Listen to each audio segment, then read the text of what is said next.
Airtel തൊഴിൽ നിഷേധിച്ച ജീവനക്കാർ 48 മണിക്കൂർ കുണ്ടന്നൂർ കോർപ്പറേറ്റ് ഓഫീസിന് മുമ്പിൽ സത്യാഗ്രഹ സമരം നടത്തുന്നു. എയർടെൽ മാനേജ്മെന്റിന്റെ തൊഴിലാളി വിരുദ്ധ നടപടിക്കെതിരെയും തൊഴിൽ നിഷേധത്തിനെതിരെയും ഭാരതീയ പ്രൈവറ്റ് ടെലികോം മസ്ദൂർ സംഘ് BMS നേതൃത്വ ജീവനക്കാർ കൊച്ചി കോർപ്പറേറ്റ് ഓഫീസിന് മുമ്പിൽ 48 മണിക്കൂർ സത്യാഗ്രഹം നടത്തുന്നത്. അന്യായമായി പിരിച്ചുവിട്ട തൊഴിലാളികളെ തിരിച്ചെടുക്കുക, BDA അനുവദിക്കുക, നിലവിലെ തൊഴിലാളികളെ ജോലിക്ക് സുരക്ഷിത ഉറപ്പുവരുത്തുക, ശമ്പള വർധന നടപ്പിലാക്കുക തുടങ്ങിയ ആവശ്യങ്ങൾ ഉന്നയിച്ച് നടത്തുന്ന സത്യാഗ്രഹം BMSന്റെ സംസ്ഥാന സെക്രട്ടറി ശ്രീ CB വർഗീസ് ഉദ്ഘാടനം ചെയ്തു. എയർടെൽ മാനേജ്മെന്റ് തൊഴിലാളി വിരുദ്ധ നയങ്ങൾ തിരുത്തി ജോലി നിഷേധിക്കപ്പെട്ട തൊഴിലാളികൾക്ക് ജോലി തിരികെ നൽകുന്നതുവരെ BMS ശക്തമായ സമരപരിപാടികൾ മുന്നോട്ട് പോകുമെന്ന് അദ്ദേഹം മുന്നറിയിപ്പ് നൽകി. BPTMS എയർടെൽ ഐവാൻ യൂണിറ്റ് പ്രസിഡന്റ് ശ്രീ വിഷ്ണു മോഹൻ അധ്യക്ഷത വഹിച്ചു. BMS deputy general secretary Sanjith, BMS Ernakulam ജില്ലാ ജോയിന്റ് സെക്രട്ടറി, BPTMS സംസ്ഥാന സെക്രട്ടറി സതീഷ് ബാബു, BPTMS എറണാകുളം ജില്ലാ സെക്രട്ടറി യദുകൃഷ്ണൻ തുടങ്ങിയവർ സംസാരിച്ചു. നമുക്കറിയാം, കഴിഞ്ഞ കുറെ നാളുകളായി കേരളത്തിലെ ടെലികോം മേഖലയിലെ നമ്പർ 1 ടെലികോം കമ്പനിയായ പ്രൈവറ്റ് ടെലികോം കമ്പനിയായ എയർടെല്ലിലെ തൊഴിലാളികൾ ഒരു വലിയ സമരത്തിന്റെ പാതയിലാണ്. ആ സമരത്തിന്റെ ഭാഗമായി എയർടെൽ ഐവാനിലെ ജോലി നഷ്ടപ്പെട്ട തൊഴിലാളികൾ ജോലി ചെയ്തുകൊണ്ട് സുഖമായി ഇരിക്കുന്ന എയർടെൽ മാനേജ്മെന്റിന്റെ മുമ്പിൽ, സുഖമായി ഉറങ്ങുന്ന എയർടെൽ മാനേജ്മെന്റിന്റെ മുമ്പിൽ ഉറക്കമില്ലാതെ ഉറക്കമൊഴിച്ച് 2 ദിവസം സമരം ചെയ്യാൻ തീരുമാനിച്ചു. നിരവധി വർഷങ്ങളായി ജോലി ചെയ്ത്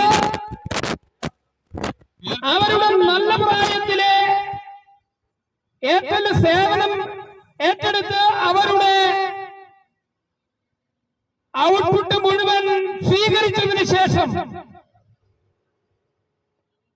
അവർ ഒരു സുപ്രഭാതത്തിൽ ഈ തൊഴിലാളികളെ ഞങ്ങൾക്ക് വേണ്ട എന്ന് പറഞ്ഞ് ഒഴിവാക്കുന്നു. ഈ തൊഴിലാളികൾക്ക് അകാരണമായിട്ട് ജോലി നിഷേധിച്ചിരിക്കുകയാണ്.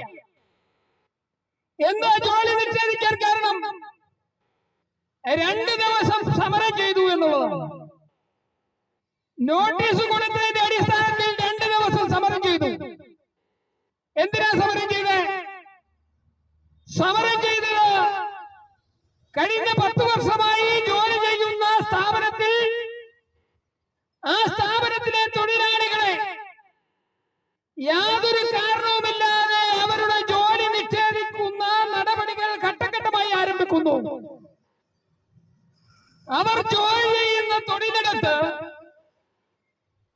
കുറഞ്ഞ കൂലിക്ക് ജോലി ചെയ്യുന്നതിന് വേണ്ടി, ലാഭം കൂടുതലുണ്ടാക്കുന്നതിന് വേണ്ടി പുറമേ നിന്ന് തൊഴിലാളികളെ കൊണ്ടുവന്ന് ജോലി ചെയ്യിപ്പിച്ച് ഈ തൊഴിലാളികളുടെ ജോലി ഘട്ടം ഘട്ടമായി ഇല്ലാതാക്കുന്ന നിലപാടിലേക്ക് എയർടെൽ മാനേജ്മെന്റ് കടക്കുന്ന സാഹചര്യമുണ്ടായി.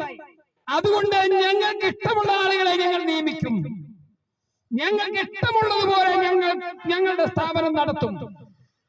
അത് ഈ രാജ്യത്തെ തൊഴിൽ നിയമം ഞങ്ങൾക്ക് ബാധകമല്ല എന്നാണ് എയർടെൽ മാനേജ്മെന്റ് പറയുന്നത്. നമ്മൾ പറഞ്ഞു, നിങ്ങൾ ചെയ്യുന്നത് തൊഴിൽ നിയമങ്ങൾക്ക് വിരുദ്ധമാണ്. സ്ഥിര സ്വഭാവമുള്ള ഒരു സ്ഥാപനത്തിൽ കഴിഞ്ഞ 10 വർഷമായി ജോലി ചെയ്തുകൊണ്ടിരിക്കുന്ന തൊഴിലാളി, അവന്റെ തൊഴിലിടം എയർടെൽ എന്ന് പറഞ്ഞ മഹാസാമ്രാജ്യത്തിന്റെ തൊഴിലിടമാണ്.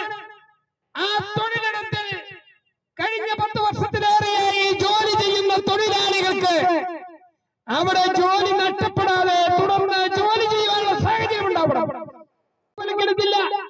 അവര് വീണ്ടും തൊഴിലാളികളെ പുറമേ നിന്ന് തൊഴിലാളികളെ റിക്രൂട്ട് ചെയ്ത് ഈ തൊഴിലാളികളുടെ ജോലി വീണ്ടും വീണ്ടും തുടർന്നുകൊണ്ടുപോയി. DLO ഡെപ്യൂട്ടി ലേബർ കമ്മീഷണർ ചർച്ച നടത്തി. അദ്ദേഹം പറഞ്ഞു, നിങ്ങൾ ചെയ്യുന്നത് ശരിയല്ല. അപ്പോ മാനേജ്മെന്റ് പറയുന്നത്, ഞങ്ങൾ ഈ കോൺട്രാക്ട് എല്ലാ കാലത്തും കൊടുത്തുകൊള്ളാമെന്ന് എഗ്രിമെന്റ് ഒന്നും ചെയ്തിട്ടില്ല എന്നാണ് മാനേജ്മെന്റ് പറയുന്നത്. അപ്പോ ഒരു തൊഴിലാളി സംഘടന എന്ന നിലയിൽ ഞങ്ങളുടെ പ്രതിഷേധം നടത്തുമെന്ന് മാനേജ്മെന്റിനെ അറിയിച്ചു.